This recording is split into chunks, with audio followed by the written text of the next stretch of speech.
பெரிய பெரிய ஃபிலாசபியை அப்படி டக்குன்னு போட்டு விட்டு போனார் சார்.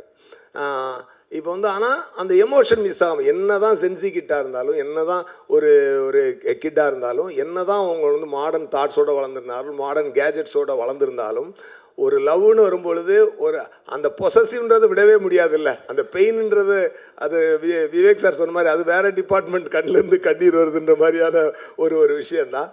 அதை ரொம்ப அழகாக படத்தில் ப்ரெசென்ட் பண்ணியிருக்காரு தனுஷ் சார். அது பாருங்கள், அதாவது எல்லாருமே மாடர்ன், நான் அடிக்கடி சொல்லுவேன், மாடர்னாக பண்ணணும்னு.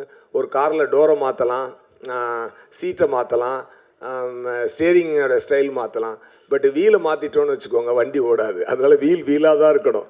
எவ்வளோ மாடர்னான படம் எடுத்தாலும் அம்மா தான், அப்பா தான், பிள்ளை தான், காதல் தான், தங்கச்சி அந்த அந்த சென்டிமெண்ட்ஸ் என்றைக்குமே மாறாது. அது வந்து ரொம்ப அழகாக யங்ஸ்டர்ஸ்க்கு மட்டுமான படம் இல்லை, இது ஃபேமிலிக்கான படமும் கூட. எல்லாருமே நல்லா வந்து என்ஜாய் பண்ணி பாருங்கள்.